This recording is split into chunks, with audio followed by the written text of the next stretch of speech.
ಇಲ್ಲಿ ಮುಹೂರ್ತ ಏನಕ್ಕೆ ಮಾಡಿದ್ವಿ ಅಂದ್ರೆ ಈ ಬಸವಣ್ಣನ ದೇವಸ್ಥಾನ ಇದೆ, ಅದಕ್ಕೋಸ್ಕರ ಇಲ್ಲೇ ಮಾಡ್ಬೇಕಂತ ಬಂದಿದ್ದು. ಕಾರಣ ನಮ್ಮ ಉತ್ತರ ಕರ್ನಾಟಕ ಭಾಗದಲ್ಲಿ ದೀಪಾವಳಿ ಕಳೆದ ನಂತರ ಹೋರಿ ಹಬ್ಬ ಅಂತ ಹೇಳಿ ಮಾಡ್ತಾರೆ. ಸೊ ಈ ಬಸವಣ್ಣನೇ ಅಲ್ಲಿ ಕೂಡ ಇರೋದು. ಸೊ ಹಾಗಾಗಿ ನಾವು ಇಲ್ಲಿ ಬಂದು ಮುಹೂರ್ತ ಮಾಡಿದ್ವಿ. ಸೊ ಹೋರಿ ಹಬ್ಬ ಅಂದ್ಕೂಡಲೇ ಏನು ದೀಪಾವಳಿ ಕಳೆದ ನಂತರ ಒಂದು 4-5 ತಿಂಗಳು ತುಂಬಾ ಹುಚ್ಚೆದ್ದು ಕುಣಿಯೋ, ನೀವು ಟೈಟಲ್ ಅಲ್ಲಿ ಕೇಳಿದಂಗೆ ಅದು ಶಿವ, ಅವರ ಹೆಸರು ಹೋರಿ ಶಿವ. ಆ ಹೋರಿ ಶಿವಂಗೆ ಜೋಡಿಯಾಗಿ ನಮ್ಮ ರಚಿತಾ ಇದ್ದಾರೆ. ಸೊ ಅವರ ಹೆಸರು ಪಾರ್ವತಿ, ಪಾತ್ರದ ಹೆಸರು. ಸೊ ಮುಂದಿನ ದಿನಗಳಲ್ಲಿ ಇನ್ನೂ ಚಿತ್ರದ ಬಗ್ಗೆ ಅಪ್ಡೇಟ್ ಕೊಡ್ತಾ ಹೋಗ್ತೀನಿ. ಆದ್ರೆ ಒಂದೊಂದು ಸದ್ಯ ಇದೊಂದು ಪಕ್ಕಾ ಕಲ್ಟ್ ಮಣ್ಣಿನ ಕತೆ. ಸೊ ನಿಮ್ಮ ಬೆಂಬಲ ಇರಲಿ. Thank you so much. Good evening. It gives me a great pleasure to present the first movie in Kannada. And people go on. And I was always in doubt whether being in Bombay can happen. He said, let's come and go movie, which is great with the story, where we do something, we show stories not been seen before, and let's take it across all the languages in India. In that way, I began my journey with the Kannada movies, and it was the first movie, and it's a very great moment for me, very proud moment to be sitting in front of you and talking. ತುಂಬ ಖುಷಿ ಆಗುತ್ತೆ. 8 ವರ್ಷ ನಂತರ ನನ್ನ ಒಳ್ಳೆ friend ಜೊತೆಗೆ cinema ಮಾಡ್ತಿರೋದು. And ಭರ್ಜರಿ ಇಲ್ಲೇ ಮುಹೂರ್ತ ನಡೆದಿದ್ದು ಸಿನಿಮಾ. ಸೊ ಈ ಸಿನಿಮಾ ಕ್ರಿಮಿನಲ್ ಕೂಡ ಇಲ್ಲೇ ಮುಹೂರ್ತ ನಡೆದಿದೆ. ತುಂಬ ಖುಷಿ ಇದೆ. ಈ ಒಂದು ಹೊಸ ತಂಡದ ಜೊತೆಗೆ ನಾನು ಅಸೋಸಿಯೇಟ್ ಆಗ್ಬಿಡೋದು. ಈ ಧ್ರುವ ಜೊತೆ ಕೆಲಸ ಮಾಡ್ತೀನಿ, ವೈದ್ಯ ಸರ್ ಜೊತೆ ಕೆಲಸ ಮಾಡಿದ್ದೀನಿ, ಮುರಳಿ ಮಾಸ್ಟರ್ ಜೊತೆ ಕೆಲಸ ಮಾಡಿದ್ದೀನಿ, ತಂದೆ ಜೊತೆ ಕೆಲಸ ಮಾಡಿದ್ದೀನಿ. So for the first time ನನ್ನ ಮತ್ತೆ ಗೋಲ್ಡ್ ಮೈನ್ಸ್ ಕಂಪನಿ ಜೊತೆ ಅಸೋಸಿಯೇಷನ್ ಆಗ್ತಿರೋದು ಈ ಒಂದು ಸಿನಿಮಾಗೆ. ಸೊ ಅವ್ರಿಗೆ ಥ್ಯಾಂಕ್ಸ್ ಹೇಳಕ್ಕೆ ಇಷ್ಟಪಡ್ತೀನಿ. ಅವರ ಮೊದಲನೇ ಚಿತ್ರ ಆಗಿದ್ದು criminal. And heartily welcoming you sir. I'm welcoming you, heartily welcome to our industry. Full friends ಆಗಿ ಅವರು ನಮ್ಮ ಸಿನಿಮಾ ಮೊದಲನೇ ಬಾರಿ ಪ್ರೊಡ್ಯೂಸ್ ಮಾಡ್ತಿದ್ದಾರೆ. ಹಾಗೆ ಆಕ್ಚುಲಿ ತಾರಾ ಮಜಲೆಗೂ ನಾನು ಸಿನಿಮಾ ಮಾಡಿದ್ದೀನಿ. ನನ್ನ 3ನೇ ಚಿತ್ರ ಅಮ್ಮ ಜೊತೆಗೆ ಸಿನಿಮಾ ಮಾಡ್ತಿರೋದು. ರಾಜ್ ಗುರು ಅವರು ನಮ್ಮ ಡೈರೆಕ್ಟರ್ ಸರ್ ಸಿನಿಮಾ ಕತೆ ನನಗೆ ಇನ್ಫ್ಯಾಕ್ಟ್ ಇದನ್ನು ಹೇಳಲೇಬೇಕು. I should mention this. First ನನಗೆ ಕಾಲ್ ಬಂದಿದ್ದು ಧ್ರುವ ಇಂದ, ಏನು ಮಾಡ್ತಿದ್ಯಾ? ಓಕೆ, ಸಿನಿಮಾ ಮಾಡ್ತಿದ್ದೀನಿ ನಾನು, ಏನಿದೆ ಡೇಟ್ಸ್ ಅಂತ ಕೇಳಿದ್ದೀನಿ. ಆ್ಯಸ್ ಎ ಡೇಟ್ಸ್ ಶೂಟಿಂಗ್ ಇದೆ, ಹಿಂಗಿದೆ, ಹಾಗೆ I want to be a part of my film, next ಮಾಡುವಂಥ ಸಿನಿಮಾ. ನಾನು ಏನು ಯಾವ ಪ್ರೊಡಕ್ಷನ್ ಯಾವ ಡೈರೆಕ್ಟರ್ ಅಂತ ಕೇಳಿಲ್ಲ. I just said yes. ಯಾಕೆ ಅಂದರೆ ನಾನು ಕೇಳ್ಪಟ್ಟಿದ್ದೆ ನೆಕ್ಸ್ಟ್ ಕತೆ ಇದ್ರು ಅವರು ತುಂಬ ಚೆನ್ನಾಗಿ ಸೆಲೆಕ್ಟ್ ಮಾಡ್ಕೊಂಡಿದ್ದಾರೆ, ಒಂದು cult base and real love story subject ಮಾಡ್ತಿದ್ದಾರೆ ಅಂತ. ಸೊ ತುಂಬ ಎಕ್ಸ್ಪೆರಿಮೆಂಟಲ್ ರೋಲ್ ಪ್ಲೇ ಮಾಡ್ತಿದ್ದಾರೆ ಅಂತ ಕೇಳ್ಪಟ್ಟಿದೆ. But Dhruva himself called me and when he approached me to be a part of this film, I was very happy and I without second thought I said yes, ಮಾಡ್ತೀನಿ ಅಂತ ಹೇಳಿದ ಕೂಡಲೇ ಅವರು ರಾಜ್ ಗುರು ಅವ್ರನ್ನ ನಮ್ಮ ಮನೆಗೆ ಕಳಿಸಿ ಸ್ಟೋರಿ ನರೇಷನ್ಗೆ ನನಗೆ ಹೇಳಿದರು. ಆ್ಯಂಡ್ ಡೈರೆಕ್ಟರ್ ಸರ್ ಯಾವಾಗ ಮನೆಗೆ ಬಂದು ಸ್ಟೋರಿ ಕತೆ ಹೇಳೋ ಸ್ಟಾರ್ಟ್ ಮಾಡಿದಾಗ ಸತ್ಯವಾಗ್ಲೂ ಈ ಒಂದು ಮಾತು ಹೇಳ್ತೀನಿ. ಗೊತ್ತಿಲ್ಲ ಈ ಕತೆ ಸಿನಿಮಾ ಪರದೆ ಮೇಲೆ ನಿಮಗೆ ನಾನು ಹೇಳಿದ ಮಾತು ಸತ್ಯ ಅಂತ ಅನ್ಸುತ್ತೆ. ಫಸ್ಟ್ ಪ್ರಶ್ನೆ ಕೇಳಿದ್ದು, ಈ ಸಬ್ಜೆಕ್ಟ್ ಹೇಗೆ ಧ್ರುವ ಅವ್ರು ಒಪ್ಕೊಂಡ್ರು, ಈ ಪಾತ್ರ ಹೇಗೆ ಧ್ರುವ ಅವ್ರು ಒಪ್ಕೊಂಡ್ರು. ಇಮಿಡಿಯೇಟ್ಲಿ ನಾನು ಧ್ರುವಗೆ ಕಾಲ್ ಮಾಡಿ ಕೇಳಿದೆ, ಈ ಥರ ಸೀನ್ಸ್ ಎಲ್ಲ ಇದೆ, ಈ ಸತ್ಯವಾಗ್ಲೂ ಒಪ್ಕೊಂಡ್ಯಾ ಈ ಥರ ಸೀನ್ಸ್ ಮಾಡೋದಕ್ಕೆ, ಈ ಪಾತ್ರ ಮಾಡೋದಕ್ಕೆ ಅಂತ. For the first time I really felt ತುಂಬ ಎಕ್ಸ್ಪೆರಿಮೆಂಟಲ್ ರೋಲ್ನ ಧ್ರುವ ಟ್ರೈ ಮಾಡ್ತಿರೋದು. ಭಾಷೆ ಆಗಿರ್ಬೋದು, ಆಮೇಲೆ ಪಾತ್ರ ಆಗಿರ್ಬೋದು, ಪಾತ್ರದಲ್ಲಿ ಇರುವಂಥ ಒಂದು ಧೈರ್ಯ, ಆಮೇಲೆ ಆ ಒಂದು ಕತ್ತು, ಆಮೇಲೆ ಆ ಪಾತ್ರ ಬೇಕಾದಂಥ ಒಂದಷ್ಟು ಅಭಿನಯ ಏನಿದೆ ಅಲ್ವಾ ಈ ಸಿನಿಮಾ. ನನ್ನ ಅಂದರೆ ಒಬ್ಬ ಫ್ರೆಂಡ್ ಬಗ್ಗೆ ಹೇಳಕ್ಕೆ ಇಷ್ಟಪಡ್ತೀನಿ. ಅವನ 7ನೇ ಚಿತ್ರ, this 7th film Criminal is going to be the best film in his career ಅಂತ ಹೇಳಕ್ಕೆ ಇಷ್ಟಪಡ್ತೀನಿ. ನಾನು ಕತೆ ಕೇಳ್ತಾರೆ ಇದೆ ಅನ್ಸಿದ್ದು ನನಗೆ, ಅದೇನೋ ಗೊತ್ತಿಲ್ಲ. ಎಲ್ಲ ಪಾತ್ರ ಎಲ್ಲ ಸಿನಿಮಾ ನಾವು ನೋಡಿದ್ದೀವಿ, ಬಟ್ ಈ ಪಾತ್ರ ಇಸ್ ವೆರಿ ಸ್ಪೆಷಲ್. ನನಗೆ ಗೊತ್ತಿಲ್ಲ, ಅವನ ಇಡೀ ಕರಿಯರಲ್ಲಿ ನನಗೆ ತುಂಬ ಸ್ಪೆಷಲ್ ಅಂತ ಅನ್ಸಿರುವಂಥ ಪಾತ್ರ ಶಿವ. ಈ ಸಿನಿಮಾ ಟೈಟಲ್ ಬಗ್ಗೆ ಅದೆಷ್ಟು ಕಿತ್ತಾಡಿದೀವಿ ತಲೆ ಕೆಡ್ಸ್ಕೊಂಡಿದೀವಿ. So finally we came up with the title called criminal ಅಂತ. ಸಿನಿಮಾ ಕ್ರಿಮಿನಲ್ ಯಾರು ಇರ್ತಾರೆ ಅಂತ ಸಿನಿಮಾ ಬಂದಾಗ ಗೊತ್ತಾಗುತ್ತೆ. ಜೊತೆಗೆ ಪಾರ್ವತಿ ಅನ್ನೋ ಪಾತ್ರ ನನಗೆ ತುಂಬಾನೇ ಇಷ್ಟ ಆಗಿರುವಂತ ಪಾತ್ರ.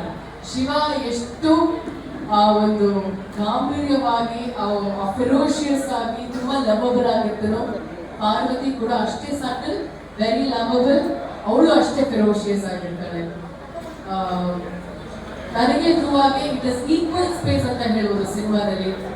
ಈಗ ಬರುವಂತ ಸಿನಿಮಾಗಳು ಹೀರೋಯಿನ್ಸ್ಗಳಿಗೆ ಒಂದೆರಡು ಮೂರು ಹಾಡು ಒಂದಷ್ಟು ಒಂದು 10-12 ಸೀನ್ಸ್ ಸಿಗೋದೇ ಒಂದು ಕಷ್ಟ. ಅಂಥದ್ರಲ್ಲಿ ಫುಲ್ ಫ್ಲೆಡ್ಜ್ ಆಗಿ ಸಿಗುವಂತ ಪಾತ್ರ ಇದು ನನಗೆ Parvati. Thank you so much director sir. ತುಂಬಾ ಅದ್ಭುತವಾಗಿ ಸಿನಿಮಾ ಕಥೆಗಳನ್ನ ಬರೆದಿಟ್ಕೊಂಡಿದ್ದಾರೆ, ಹಾಗೆ ಪಾತ್ರಗಳನ್ನ ತುಂಬಾ ಅದ್ಭುತವಾಗಿ ಬರೆದಿದ್ದಾರೆ ಅವರು. ಅಂಡ್ ವೈಸ್ ಜೊತೆ ಕೆಲಸ ಮಾಡಿರೋದ್ರಿಂದ ಅವ್ರು ಅದನ್ನ ಇಷ್ಟು ಚೆನ್ನಾಗಿ ಪಿಕ್ಚರೈಸ್ ಮಾಡ್ತಾರೆ ಅನ್ನೋದು ಡೌಟೇ ಇಲ್ಲ. And Chandan composition, I am eagerly waiting ಯಾವ ತರ ಕಂಪೋಸ್ ಮಾಡ್ತಾರೆ ಅಂತ. ಸೊ ನನ್ನ ಕಡೆಯಿಂದ 100% ಬೆಸ್ಟ್ ವಿಶಸ್ ಇದ್ದೇ ಇರುತ್ತೆ ನಮ್ಮ ತಂಡಕ್ಕೆ. ಸೊ ಇವತ್ತಿನ ಕಾರ್ಯಕ್ರಮದ ಬಗ್ಗೆ ಮಾತಾಡ್ಬೇಕಾದ್ರೆ ಇದು ಈ 12-13 ವರ್ಷದಲ್ಲಿ ನನ್ನ ಕರಿಯರ್ ಅಲ್ಲಿ ಹೊಸದಿದ್ದು. ಈ ತರ ಕಡ್ಲಿಕಾಯಿ ಪಾರ್ಸಲ್ ಬಂದು ಸಿನಿಮಾ ಮುಹೂರ್ತ ಮಾಡೋದಿಲ್ಲ, ಹೊಸ ಫೀಲ್ ಆಗ ಡಿಫ್ರೆಂಟ್ ಎಕ್ಸ್ಪೀರಿಯನ್ಸ್. ನಾವು ಸಿನಿಮಾ ರಿಲೀಸ್ ಆದಾಗ ಇಲ್ಲ ಸಿನಿಮಾಕ್ಕೆ ರಿಲೀಸ್ ಆಗಕ್ಕಿಂತ ಮುಂಚೆ ಜನರ ಜೊತೆ ಇಂಟ್ರಾಕ್ಷನ್ ಇರುತ್ತೆ. ಮೊದಲನೇ ಬಾರಿಗೆ ಮುಹೂರ್ತದಲ್ಲಿ ಈ ತರ ಒಂದು ಇಂಟ್ರಾಕ್ಷನ್ ಇರ್ತಲ್ಲ ಜನರ ಜೊತೆ, ಅದು ತುಂಬಾ ಮನಸ್ಸಿಗೆ ತುಂಬಾ ಖುಷಿ ಕೊಡುತ್ತೆ. ಯಾಕೆ ಅಂದ್ರೆ ವೇದಿಕೆ ಮೇಲೆ ಬಂದಾಗ ಅವರು ನಮಗೆ ರೆಸಿಪ್ರೊಕೇಟ್ ಮಾಡ್ತಾರಲ್ಲ, ಅದು ಕೇಳಿದಾಗ ಒಂದು ಎಕ್ಸ್ಟ್ರಾ ಎನರ್ಜಿ ನಮಗೆ. ಪ್ರತಿಯೊಬ್ಬ ಆರ್ಟಿಸ್ಟ್ಗೂ ಅದೊಂದು ಎನರ್ಜಿ ಒಂದು ಕಿಕ್ ಅದು ನಮಗೆ. ಏನೋ ಒಂದು ಸಂತೋಷ, ಕೂಗು ಬಿಸಿಲು ಬಂದಾಗ ಹಬ್ಬ ಸತ್ಯ ಇನ್ನು ಬದುಕಿದೆ ನಾವು ಇಂಡಸ್ಟ್ರಿ ಅಂತ ಅನ್ಸುತ್ತೆ. So thank you so much. ಈ ಒಂದು ಐಡಿಯಾನ ಅಡಾಪ್ಟ್ ಆಮೇಲೆ ಇಂಪ್ಲಿಮೆಂಟ್ ಮಾಡೋದಕ್ಕೆ, ಅದನ್ನ ತುಂಬಾ ಚೆನ್ನಾಗಿ ಎಕ್ಸಿಕ್ಯೂಟ್ ಮಾಡೋದಕ್ಕೆ. And Varun is like my brother ಅಂತ ಹೇಳಲ್ಲ, ವರುಣ್ ಅಣ್ಣಾರೆ. ಅದು ಇನಿಷಿಯೇಟಿವ್ ಈ ಒಂದು ಇವೆಂಟ್ ನ ಆರ್ಗನೈಸ್ ಮಾಡಿರುವಂಥದ್ದು, ನಮ್ಮ ತಂಡ ತುಂಬಾ ಅದ್ಭುತವಾಗಿ ಪ್ಲಾನ್ ಮಾಡಿರುವಂಥದ್ದು. And all the bodyguards, thank you so much. Police ಡಿಪಾರ್ಟ್ಮೆಂಟ್ಗೆ ಥ್ಯಾಂಕ್ಸ್ ಹೇಳಕ್ಕೆ ಇಷ್ಟಪಡ್ತೀನಿ. ಮೀಡಿಯಾ ಮಾಧ್ಯಮದವರಿಗೆ ತುಂಬಾ ತಾಳ್ಮೆಯಿಂದ ನೀವಿದ್ದು ಯಾವುದೇ ತರ ಗಲಿಬಿಲಿ ಆದಾಗ್ಲೂ ಸ್ವಲ್ಪ ತಾಳ್ಮೆ ತಗೊಂಡು ನೀವು ಇರೋದಕ್ಕೆ my sincere thanks to all of you. ಇನ್ಯಾರಾದ್ರೂ ಬಿಟ್ಟಿದ್ರೆ ಕ್ಷಮಿಸಿ. ಅಂಡ್ ಅಭಿಮಾನಿಗಳಿಗೆ forever we have to thank you. Muslim ಅವರಿಗೂ ಥ್ಯಾಂಕ್ಸ್ ಹೇಳ್ತಾನೆ ಇರಬೇಕಾಗುತ್ತೆ ನಮಗೆ. Thank you so much. ಗಣೇಶನ ಆಶೀರ್ವಾದ, ರಾಘವೇಂದ್ರ ಸ್ವಾಮಿಗಳ ಆಶೀರ್ವಾದ ನಮ್ಮ ಎಲ್ಲರ ಮೇಲೆ ಇರಲಿ ಅಂತ ಹೇಳಕ್ಕೆ ಇಷ್ಟಪಡ್ತೀನಿ. Thank you so much. Criminal ಅನ್ನೋ ಚಿತ್ರ ಇವತ್ತು ಇಲ್ಲಿ ಮುಹೂರ್ತವನ್ನ ಮಾಡಿಕೊಂಡಿದೆ. ಅಲ್ಲಿ ದೊಡ್ಡ ಗಣೇಶನ ಸನ್ನಿಧಿಯಲ್ಲಿ ರಾಘವೇಂದ್ರ ಸ್ವಾಮಿರವರ ಆಶೀರ್ವಾದದೊಂದಿಗೆ ಈ ಚಿತ್ರ ಇವತ್ತು ಪ್ರಾರಂಭ ಆಗಿದೆ. ಮೊದಲನೇದಾಗಿ ಸಂತೋಷ ಅನ್ನಿಸ್ತಿರೋದು, ಧ್ರುವ ಚಿತ್ರ ಬಿಡುಗಡೆಗೆ ಮುಂಚೆ ಇನ್ನೊಂದು ಚಿತ್ರ ಮುಹೂರ್ತ ಆಗಿದೆಯಲ್ಲ, ಅದೊಂದು ದೊಡ್ಡ ರೆಕಾರ್ಡ್. ಯಾಕೆಂತಂದ್ರೆ ಒಂದು ಸಿನಿಮಾ ಮಾಡಿದ್ರೆ ಒಂದು 4 ವರ್ಷನೋ 3 ವರ್ಷನೋ ಮಾಡಿ, ಆ ಸಿನಿಮಾ ರಿಲೀಸ್ ಆದ್ಮೇಲೆ ಅದೊಂದು 2 ವರ್ಷ ಆಗಿ, ಅದಾದ್ಮೇಲೆ ಒಂದು ಮುಹೂರ್ತ ಆಗೋದು ರೂಢಿಯ ಒಂದು. ಆದ್ರೆ ನನ್ಗೆ ಬಹಳ ಖುಷಿ ಅನ್ಸಿದ್ದು, ಆ ಸಿನಿಮಾ ರಿಲೀಸ್ ಆಗೋದು ಮುಂಚೆ ಇನ್ನೊಂದು ಸಿನಿಮಾ ಮುಹೂರ್ತ ಮಾಡಿರೋದು. ಹೊಸ ಬೆಳವಣಿಗೆ, ಈ ಬೆಳವಣಿಗೆ ಸದಾ ಹೀಗೆ ಇರ್ಲಿ ನಿನ್ನ ಜೀವನದಲ್ಲಿ ತರ್ಕೊಡ್ತೀನಿ ಅಂತ ಹೇಳಿದಾನೀಗ. ಕನ್ನಡದಲ್ಲಿ ಸಿನಿಮಾಗಳಿಲ್ಲ, ಕನ್ನಡದಲ್ಲಿ ನಿಜವಾಗ್ಲೂ ಸೇರಬಲ್ ಹೀರೋ ಅಥವಾ ದೊಡ್ಡ ದೊಡ್ಡ ಹೀರೋಗಳು ಅಂತ ಅನ್ಸ್ಕೊಂಡಿದ್ದಾರೆ. ಅವ್ರು ವರ್ಷಾನುಗಟ್ಟಲೆ ಸಿನಿಮಾಗಳನ್ನ ಮಾಡ್ತಾರೆ, ಶೂಟಿಂಗ್ ಅಷ್ಟೊತ್ತ ಆಗುತ್ತೆ, ಥಿಯೇಟರ್ ಬರೋದು ಇನ್ನೊಂದಷ್ಟು ವರ್ಷ ಆಗುತ್ತೆ. ಆದ್ರೆ ಈ ತರದ ಹೀರೋಗಳು ವರ್ಷಕ್ಕೆ 1 ಸಿನಿಮಾ ಕನಿಷ್ಠ ಮಾಡಿದ್ರು ಕೂಡ ಬಹಳ ಸಂತೋಷದ ವಿಚಾರ. 2 ಸಿನಿಮಾ ಮಾಡ್ತೀನಿ ಅಂದ್ರೆ ಒಂದಾದ್ರೂ ಮಾಡ್ತಾನೆ ಅನ್ನೋ ನಂಬಿಕೆ ನನಗೆ. ನಮ್ಮ ಕನ್ನಡ ಮಣ್ಣಿನ ಉತ್ತರ ಕರ್ನಾಟಕದಲ್ಲಿ ನಡೆದ ನಿಜವಾದ ಘಟನೆ ಅಥವಾ ನಿಜವಾದ ಒಂದು ಕತೆ, ನಿಜವಾದ ಒಂದು ಪ್ರೇಮಿಗಳ ಕಥೆಯನ್ನು ಇಟ್ಕೊಂಡು ಆ ಘಟನೆಯನ್ನು ಇಟ್ಕೊಂಡು ಇಡೀ ಸಿನಿಮಾದ ಕಥೆಯನ್ನು ಕಟ್ಟಿರೋದಿದೆಯಲ್ಲ, ರಾಜ್ಗಳಿಗೆ ಎಷ್ಟು ನಾವು ಅಭಿನಯಿಸಿದ್ರು ಸಾಲದು. ಯಾಕಂದ್ರೆ ಅವ್ರ ಡೈಲಾಗ್ ಸಮೇತ ಚಿತ್ರದಲ್ಲಿ ಒಂದು ಪಾತ್ರವನ್ನು ಕಟ್ಟಿರೋ ರೀತಿ ನೋಡಿದ್ರೆ, ನನಗಂತೂ ಅವ್ರ ಕಥೆ ಹೇಳುವಾಗ ನನಗೆ ಆ ಕಥೆಯೇ ಒಂದು ರೀತಿಯ ಸಿನಿಮಾಗೆ ಬಂದು ಹೋಗೋ ತರ ಇತ್ತದು. ಆ ಕಥೆಯಲ್ಲಿ ಅಷ್ಟೊಂದು ಗಟ್ಟಿತನ ಇದೆ. ಆ ಕಥೆಯಲ್ಲಿ ನಿಜವಾಗಿ ಒಂದು ಹುಡುಗ ಅವನ ಪ್ರೀತಿಗಾಗಿ ಅಥವಾ ಅವನ ಮಣ್ಣಿಗಾಗಿ, ಅವನ ತಾಯಿಗಾಗಿ, ಅವನ ಭಾಷೆಗಾಗಿ, ಅವನು ಮಾಡುವ ಕೆಲಸಕ್ಕೆ ಅವನು ತೋರಿಸುವ ಭಕ್ತಿ, ಗೌರವ, ಶ್ರದ್ಧೆ ಇದೆಲ್ಲವೂ ಸೇರಿದ್ರೆ ಅದು ಧ್ರುವನ ಪಾತ್ರ ಆಗುತ್ತೆ. ಅಂತಹ ಒಂದು ಧ್ರುವನ ಪಾತ್ರನ ಕಟ್ಟಿರೋದಿದೆಯಲ್ಲ, ರಾಜ್ಗುರು ನಿಮಗೆ ಖಂಡಿತವಾಗ್ಲೂ ಅಭಿನಂದಿಸ್ತೇನೆ. ಯಾಕಂದ್ರೆ ಆ ಸ್ಕ್ರಿಪ್ಟ್ ಅನ್ನು ಓದಿದಾಗ ನನಗೆ ಅವ್ರ ಬಗ್ಗೆ ತುಂಬಾ ನಂಬಿಕೆ ಇದೆ.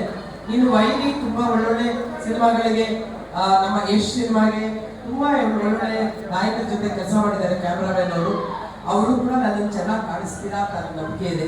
ಯಾಕಂದ್ರೆ ನಾವೆಲ್ಲ ಸಂಬಂಧಿಕರು, ನಮ್ಮ ಯಜಮಾನರು ಕ್ಯಾಮ್ರಾಮನ್, ನೀನು ಕ್ಯಾಮ್ರಾಮನ್. ಫಸ್ಟ್ ನನ್ನ ಚೆನ್ನಾಗಿ ತೋರಿಸು, ಆಮೇಲೆ ನಕ್ಷತ್ರಗಳನ್ನ ತೋರಿಸು ಅಲ್ವಾ?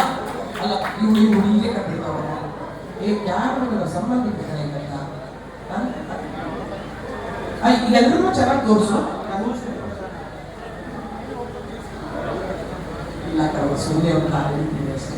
ಆಮೇಲೆ ಮುರುಳಿ ತುಂಬಾ ಚೆನ್ನಾಗಿ ಡ್ಯಾನ್ಸ್ ಎಲ್ಲ ಕೊರಿಯೋಗ್ರಾಫ್ ಮಾಡ್ತಾರೆ ಅಂತ ಎಲ್ಲರಿಗೂ ಗೊತ್ತೇ ಇದೆ, ಆಗಲೇ ಪ್ರೂವ್ ಮಾಡಿದ್ದಾರೆ. ಇನ್ನು ಚಂದನ್ ಶೆಟ್ಟಿ ಒಗರು ಆದ್ಮೇಲೆ ಇದೆ ಸಿನಿಮಾ ಧ್ರುವ ಜೊತೆ ಮಾಡ್ತಾ ಇರೋದು. ಆದ್ರೆ ಇವರು ಧ್ರುವ ಸಿನಿಮಾ ಬರಕ್ ಮುಂಚೆನೆ ಇವರಿಬ್ರು ಬಹಳ ಫ್ರೆಂಡ್ಸು. ಇಷ್ಟೊಂದು ಆಲ್ಬಮ್ ಸಾಂಗ್ಗಳನ್ನ ಒಟ್ಟಿಗೆ ಕಂಪೋಸ್ ಮಾಡಿ ಹಾಡಿ ಒಂದು ಸ್ಟುಡಿಯೋದಲ್ಲೇ ನೀವೆಲ್ಲ ಜೀವನ ಕಟ್ಕೊಂಡವರು. ಅವರು ಈಗ ಸ್ಪೆಷಲ್ ಆಗಿ ರಚಿತಾ ರಾವ್ ಒಂದು ಹಾಡನ್ನ ಮಾಡ್ತೀನಿ, ರಚಿತಾ ರಾವ್ ಇದರಲ್ಲಿ ಡ್ಯಾನ್ಸ್ ಮಾಡಲೇಬೇಕು, ಆದ್ರೆ ಕಥೆಯನ್ನು ಬಿಟ್ಟು ಹೋಗ್ಬೇಡ, ಇದರ ರಾಪ್ ಹೋದಲ್ಲ ಇಲ್ಲ. ಯಾಕಂತಂದ್ರೆ ಇದು ಉತ್ತರ ಕರ್ನಾಟಕದ ಅಚ್ಚ ಹಳ್ಳಿಯ ಕಥೆ. ಆದ್ರಿಂದ ನಮ್ಗೆ ಇವರು ದೊಡ್ಡ ಚಾಲೆಂಜ್ ಇದು. ಹೌದು, ಯಾಕಂದ್ರೆ ಚಂದನಿಗೆ ಬೇರೆ ಬೇರೆ ಬೇರೆ ರೀತಿಯ ಒಂದು ಹಾಡುಗಳನ್ನ ಮಾಡಿ ಅಭ್ಯಾಸ ಇದೆ. ಆದ್ರೆ ಈ ಕಥೆಯಲ್ಲಿ ಅವನು ದೊಡ್ಡ ಚಾಲೆಂಜ್ ಇದೆ. ನಮ್ಮ ಮಣ್ಣಿನ ವಾಸನೆಯನ್ನ, ನಮ್ಮ ಮಣ್ಣಿನ ಕಥೆಯನ್ನ, ನಮ್ಮ ಮಣ್ಣಿನ ರಾಗವನ್ನ, ನಮ್ಮ ಮಣ್ಣಿನ ಸಂಗೀತವನ್ನ ನೀನು ಮತ್ತೊಮ್ಮೆ ಕರ್ನಾಟಕಕ್ಕೆ, ಕನ್ನಡ ಚಿತ್ರರಂಗಕ್ಕೆ ಪರಿಚಯ ಮಾಡುವಂತ ದೊಡ್ಡ ಜವಾಬ್ದಾರಿ ನಿನಗಿದೆ. ಅದನ್ನ ಖಂಡಿತವಾಗ್ಲೂ ಮಾಡ್ತೀನಿ ಇದೆಯಾ. ಅಷ್ಟೇ ನಾವು ಕಲರು ಚೇಂಜ್ ಆಗುತ್ತೆ ಕೂತು ಅಂತ ನಾನು ಅನ್ಕೊಂಡಿದ್ದೀನಿ. ಯಾಕೆಂತಂದ್ರೆ ಈಗ ಬೇರೆ ಬೇರೆ ರೀತಿ ಇದೆ, ಅವನಿಗೆ ಪಿಕ್ಚರ್ ಆಗೋಷ್ಟೇ ಬೇರೆ ಕಲರ್ ಕೂತು ಬರುತ್ತೆ ಅಂತ ಅನ್ಕೊಂಡಿದ್ದೀನಿ. ಅದಕ್ಕಾದ್ಮೇಲೆ ನಮ್ಮ ಮನೀಶ್ ಶಾರ್ ಅವರು ಮತ್ತು ಅವ್ರ ಶ್ರೀಮತಿಯವರು ಇಬ್ರು ಮುಂಬೈನಿಂದ, ಅಂದ್ರೆ ಅನೇಕ ಕನ್ನಡ ಹಾಗೂ ತಮಿಳು, ತೆಲುಗು, ಮಲಯಾಳಂ ಚಿತ್ರಗಳನ್ನ ಉತ್ತರ ಭಾರತಕ್ಕೆ ಆ ಭಾಷೆಗಳಲ್ಲಿ ಅದನ್ನ ಡಬ್ಬಿಂಗ್ ಮಾಡಿ ಅನೇಕ ಕಲಾವಿದರನ್ನ ಆಗಲೇ ಪ್ಯಾನ್ ಇಂಡಿಯಾ ಲೆವೆಲ್ಗೆ ಕರ್ಕೊಂಡು ಹೋಗುವಂತ ಒಬ್ಬ ನಿರ್ಮಾಪಕರು ಮನೀಶ್ ಶಾರ್ ಅವರು ಹಲವಾರು ಚಿತ್ರಗಳನ್ನ, ಅದರಲ್ಲೂ ಸೌತ್ ಇಂಡಿಯನ್ ನೇರ ಸಿನಿಮಾಗಳನ್ನ, ಅಂತಂದ್ರೆ ತಮಿಳು, ತೆಲುಗು, ಕನ್ನಡ, ಈ ರೀತಿ ಮಲಯಾಳಂ ಸಿನಿಮಾಗಳನ್ನ ನೇರವಾಗಿ ಅವರು ಚಿತ್ರ ನಿರ್ಮಾಣ ಮಾಡಬೇಕು ಅಂತಿದ್ದಾರೆ. ಅವರ ಮೊಟ್ಟ ಮೊದಲ ಹೆಜ್ಜೆ ಕನ್ನಡದಲ್ಲಿ ಇಟ್ಟಿದ್ದಾರೆ. ಅವ್ರಿಗಾಗಲೇ ಹೇಳ್ತಿದ್ದೆ, ಅವರ ಸಂಸ್ಥೆ ಹೆಸರು ಗೋಲ್ಡ್ ಮೈನ್ಸ್ ಅಂತೆ. ಅದಕ್ಕೋಸ್ಕರ ಅವರ ಈ ಮೊದಲ ಹೆಜ್ಜೆ ಬಂಗಾರವಾಗ್ಲಿ ಅಂತ ನಮ್ಮ ಕಡೆ ಕನ್ನಡದಲ್ಲಿ ಏನಂತೀವಿ ಆ ರೀತಿ ಬಂಗಾರವಾಗ್ಲಿ ಅವರ ಹೆಜ್ಜೆ ಅಂತ ನಾನು ಆಶಿಸ್ತೀನಿ. ಮತ್ತೆ ಶ್ರೀಮತಿ ಮನೀಶ್ ಅವರು ಕೂಡ ಮತ್ತೆ ಧ್ರುವ ಮತ್ತೊಮ್ಮೆ ನಿನಗೆ ದೊಡ್ಡ ಯಶಸ್ಸು ಸಿಗಲಿ.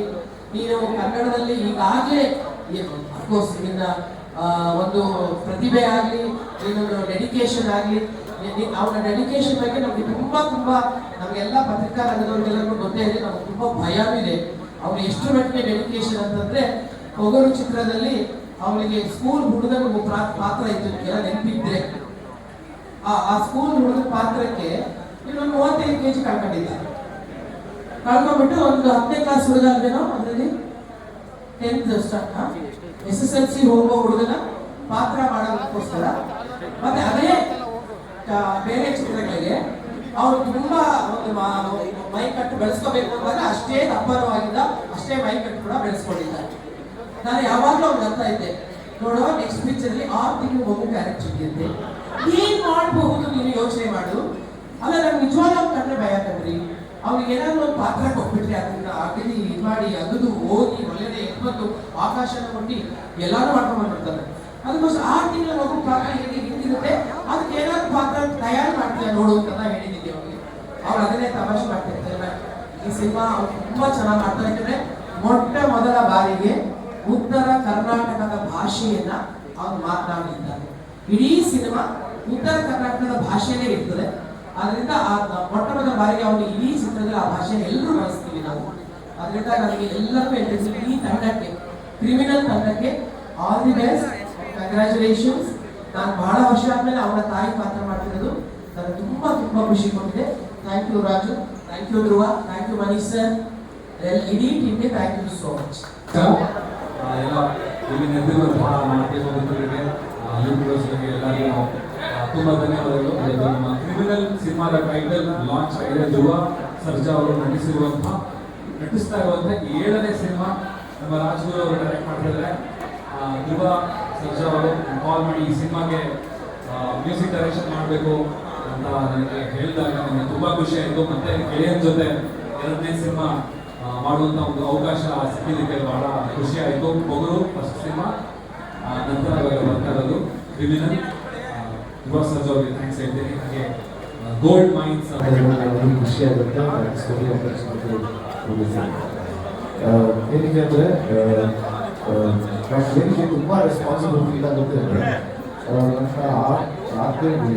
ಚಂದನ್ ಶೆಟ್ಟಿ ಅವರು ಕಂಪೋಸ್ ಮಾಡಿದಂಥ ಸಾಂಗು ತುಂಬಾ ದೊಡ್ಡ ರೀಚ್ ಆಗಿತ್ತು. ಈಗ ಎಲ್ಲೋದ್ರೂ ಮಕ್ಕಳೆಲ್ಲ ಕೇಳೋದು ಖರಾಬು ಅಂತಾರೆ. ಸೊ ಈಗ ಅಗೇನ್ ಮುರಳಿ ಮಾಸ್ತರು, ಚಂದನ್ ಶೆಟ್ಟಿ ಅವರು ಇವರೆಲ್ಲ ಸೇರಿಕೊಂಡು ಸಾಂಗ್ ಕಂಪೋಸ್ ಮಾಡ್ತಿದ್ದಾರೆ. ಜವಾಬ್ದಾರಿ ಜಾಸ್ತಿ ಇದೆ. ಸೊ ಇವತ್ತು ದೊಡ್ಡ ನಮಗೆ ಒಂದು ರೆಸ್ಪಾನ್ಸಿಬಿಲಿಟಿ ಬೇಕಾಗ್ತದೆ. ಸೊ ಎಕ್ಸ್ಪೆಕ್ಟೇಷನ್ಸು ಫುಲ್ಫಿಲ್ ಮಾಡ್ತೀವಿ ಅನ್ನೋ ಒಂದು ನಂಬಿಕೆ. ಆ್ಯಂಡ್ ನಮ್ಮ ಡೈರೆಕ್ಟರ್ ಬಗ್ಗೆ ಹೇಳಬೇಕು, ರಾಜ್ಗುರು ಸರ್ನ ಮೀಟ್ ಮಾಡಿದಾಗ ಕತೆ ಹೇಳ್ತೀನಿ ಅಂದರೆ ಕತೆ ಕೇಳಿದ ತಕ್ಷಣ ನನಗೆ ಫಸ್ಟ್ ಸ್ಟ್ರೈಕ್ ಆಗಿದ್ದು ಕ್ಯಾರೆಕ್ಟರ್ ಮತ್ತು ಎಂಟೈರ್ ಸಿನಿಮಾದ ಟೋಟಾಲಿಟಿ ಅಂತ ಹೇಳ್ತೀವಿ. ತುಂಬಾ ಡಿಫ್ರೆಂಟ್ ಆಗಿದೆ. ಈ ಥರ ಯಾರು ಮಾಡ್ತಾರೆ ಅಂದರೆ ಅವ್ರದ್ದೇ ಒಂಥರ ಎವಿಡೆನ್ಸ್ ಥರ ಇತ್ತು. ನಿಜವಾಗ್ಲೂ ಉತ್ತರ ಕರ್ನಾಟಕ ಭಾಗದಲ್ಲಿ ಹಾವೇರಿಯಲ್ಲಿ ನಡೆದಂಥ ಕಥೆ ಇದು. ಹಾವೇರಿ ಮತ್ತು ಆಂಗಲ್ ಅಲ್ಲಿ ನಡೆದಂಥ ಒಂದು ಪ್ರೇಮಿಗಳ ಕಥೆ, ಒಂದು proper authentic cult love story ಅಂತ ಹೇಳ್ಬೋದು. This movie is based on true love story. ಯಾಕೆಂದರೆ ನಿಜವಾಗ್ಲೂ ನಡೆದಂಥ ಕಥೆ ನಾವು ಪಾತ್ರನ ಇಲ್ಲ ಮಾಡಿಫೈ ಮಾಡ್ಬೋದು, ಇಲ್ಲ ಇದು ಮಾಡ್ಕೊಬೋದು, ಇಲ್ಲ ಹೀರೋಯಿಸಮ್ ನಥಿಂಗ್. ನಿಜವಾಗ್ಲೂ ಏನು ನಡೆದಿದೆಯೋ 99% ಅದೇ ರೀತಿ ಶೂಟ್ ಮಾಡಬೇಕು ಅಂತ ಅನ್ಕೊಂಡಿದ್ವಿ. ತುಂಬ ಕಮರ್ಷಿಯಲ್ ಆಗಿ ನಾನು ನಮ್ಮ DOP ಸರ್, ಡೈರೆಕ್ಟ್ರು ಎಲ್ಲ ಮತ್ತು ಪ್ರೊಡ್ಯೂಸರ್ ಸರ್ ಎಲ್ಲ ಕೂತ್ಕೊಂಡಾಗ ಪ್ಲ್ಯಾನ್ ಮಾಡಿದ್ರು ಅಷ್ಟೇ. ತುಂಬ ಎಲಿವೇಷನ್ಸು ಆ ಥರ ಎಲ್ಲ ಏನೂ ಇದೆ. ಪಾತ್ರಕ್ಕೆ ಏನು ಬೇಕು, ಕರೆಕ್ಟಾಗಿ ಕತೆಗೆ ಏನಿದೆಯೋ ಆ ಪಾತ್ರ ಏನು ನಡ್ಕೊತಿದ್ದೋ ಅದೇ ಥರ ಮಾಡಬೇಕು, ಒಂಥರ ಎನಾಕ್ಟ್ ಮಾಡೋದಕ್ಕೆ ಟ್ರೈ ಮಾಡ್ತೀವಿ. ಖಂಡಿತ ಇದು ತುಂಬ ರಿಯಲಿಸ್ಟಿಕ್ ಆಗಿ ಶೂಟ್ ಮಾಡೋದಕ್ಕೆ ಮತ್ತು ಪ್ರೆಸೆಂಟ್ ಮಾಡೋದಕ್ಕೆ ಡೆಫಿನೆಟ್ಲಿ ಟ್ರೈ ಮಾಡ್ತೀವಿ.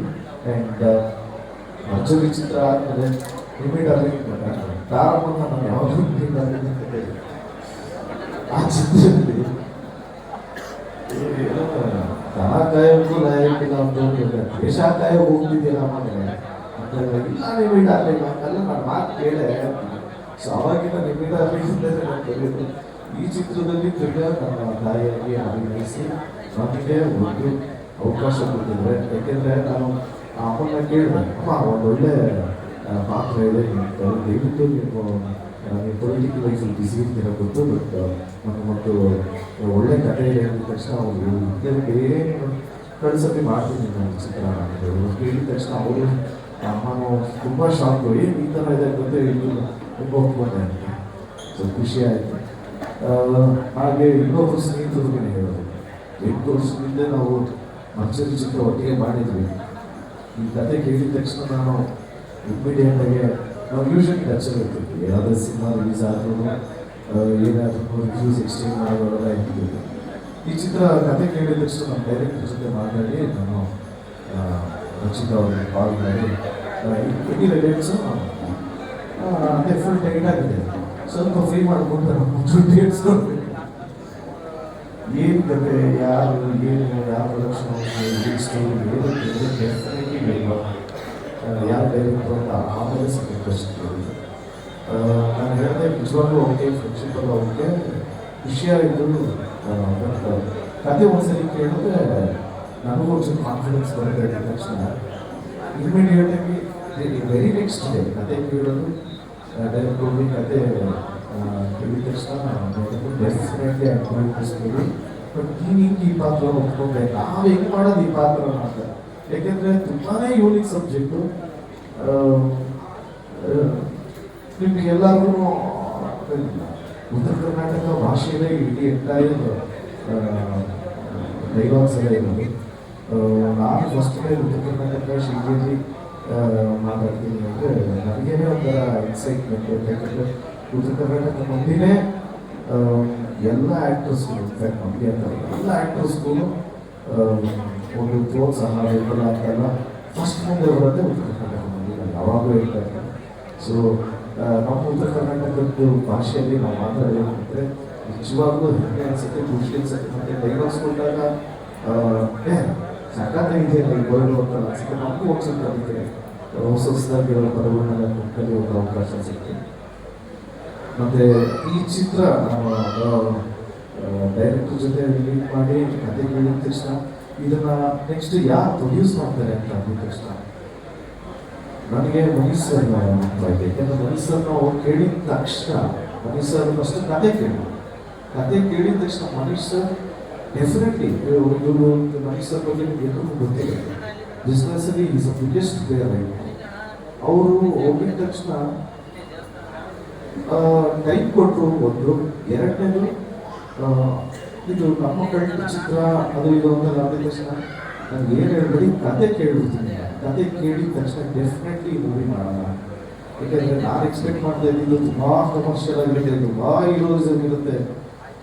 ಮತ್ತು ನಾವು ಇಷ್ಟು ವರ್ಷ ಮಾಡ್ಕೊಂಡು ಬಂದಿದ್ದೀವಿ ಅಂದರೆ ಕಮರ್ಷಿಯಲ್ ಏರಿಯೇಷನ್ಸ್ ಅದೆಲ್ಲ ಇರುತ್ತೆ. ಡೆಫಿನೆಟ್ಲಿ ಎಲ್ಲಿರಬೇಕು ಅಲ್ಲಿ ಇರಬೇಕು ಅಂತಲೇ ಎಲ್ಲರೂ ಮಾಡೋದು. ಬಟ್ ಈ ಚಿತ್ರ ತುಂಬಾ ರಿಯಲಿಸ್ಟಿಕ್ ಆಗಿ ಇರೋದ್ರಿಂದ ಆ್ಯಂಡ್ ಪ್ರಾಬಬ್ಲಿ ಎಲ್ಲ ಪಾತ್ರಗಳು ಅವ್ರಿಗೆ ಇಷ್ಟ ಆಗಿರೋದ್ರಿಂದ ಮತ್ತು ನಮ್ಗಳ ಮೇಲೆ ನಂಬಿಕೆ ಇರೋದ್ರಿಂದ ನಮಗೊಂದು ಅವಕಾಶ ಕೊಟ್ಟರು. ಆಮೇಲೆ ತಂಡ ಫಾರ್ಮ್ ಆಯಿತು. ಈಗ ನಮ್ಮಗಳು ಮುಂದೆ ನಿಂತಿದ್ವಿ. ಸಿನಿಮಾ ಹೆಸರು ಫೈನಲ್ ಕ್ರಿಮಿನಲ್ ಅಂತ ಇಟ್ಟಾಯಿತು. ಉತ್ತರ ಅವರು ಶೀಸ್ತಿ ವೆರಿ ಸಪೋರ್ಟಿಂಗ್. ಯಾಕೆಂದರೆ ಏನೇ ಆದ್ರೂ ಇವರಿಬ್ಬರೇ ಡಿಸಿಷನ್ಸ್ ತಗೊಳ್ಳೋದು.